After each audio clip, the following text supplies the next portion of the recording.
Assalamualaikum everyone, welcome to Vocabgram. Daily vocabulary word is levy. It was a request by Rajinder Singh Man, and Rajinder, here's your lesson. Levy is noun and verb and it has two different meaning. The first meaning, an amount of money that you have to pay to the government or an organization. देखिए, government को या किसी organisation को अगर किसी इंसान को कोई रकम अदा करनी पड़ जाती है तो वो जो रकम होती है, वो अमाउंट ऑफ मनी जो होती है, वो लेवी कहलाती है. इसकी एग्जांपल आप समझ लें, जैसे टैक्सेस होते हैं, जितने भी हमारे ऊपर गवर्नमेंट टैक्सेस इम्पोज करती है वो सारे के सारे लेवीज कहलाएंगे. ठीक है. इसी तरह से जैसे कोई फ़ी जो है वो हमें कहीं पे अदा करनी पड़ती है या कोई फ़ाइन हमें अदा करना पड़ता है, ठीक है, वो भी लेवी कहलाएगा.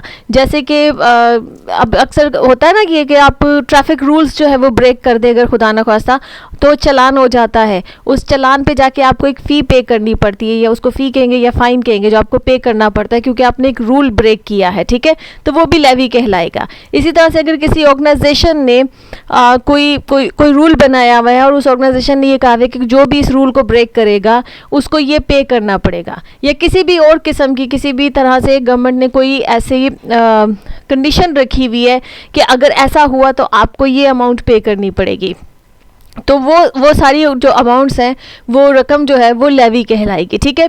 जो टैक्स हो गया, फ़ाइन हो गया, फ़ी हो गई, ये सारे लेवी कहलाते हैं. अब इसका जो सेकंड मीनिंग है, टू इम्पोज. देखिए, जो पहला मतलब है ना, वो जो रकम आपको अदा करनी पड़ी है, वो एज ए नाउन यहाँ पर लेवी में जो ना यूज़ हो रहा है. ठीक है. क्योंकि वो जो रकम है वो लेवी कहलाएगी.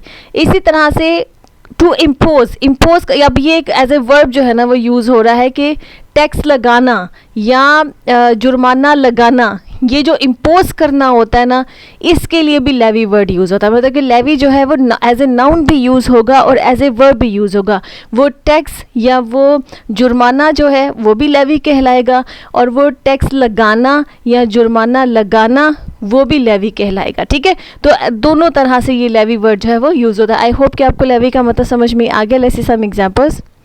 Our first example is the government has imposed a 5% levy on imports. अब यहाँ पर हमने levy जो है वो एज ए नाउन यूज़ किया है कि गवर्नमेंट ने जितनी भी इम्पोर्ट्स हैं, जो बाहर से सामान आ रहा है मुल्क के अंदर, उसके ऊपर 5% जो है ना वो लेवी इम्पोज कर दी. मतलब कि 5% टैक्स इम्पोज कर दिया है. ठीक है.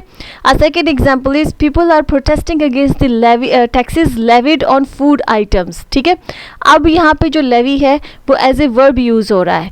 समझ लें इसको कि the people are protesting against, के लोग जो हैं वो एहतजाज कर रहे हैं अगेंस्ट द टैक्सेस, वो taxes levied on food items, कि जो लगाए गए हैं, जो भी फूड के आइटम्स हैं, जितने भी खाने पीने की चीज़ें हैं, उनके ऊपर जो लेवीज जो टैक्सेस जो हैं वो लेविड किए गए हैं या लेवी किए गए हैं, उनके ख़िलाफ़ जो है वो लोग प्रोटेस्ट कर रहे हैं. ठीक है. Third example is if you break the rule you will have to pay the levy of ₹1000. अब यहाँ पर हमने फ़ाइन या जुर्माने के सेंस में जो है ना वो लेवी को यूज़ किया है कि अगर आप ये रूल ब्रेक करते हैं तो आपको यहाँ पर जो लेवी पे करना पड़ेगा, मतलब कि जो जुर्माना पे करना पड़ेगा, वो 1000 रुपया पे करना पड़ेगा. ठीक है. Okay friends, lesson has come to the end. I hope this lesson was useful for you. If you like this lesson, kindly subscribe to my channel, share this video, and see you next lesson. Allah Hafiz.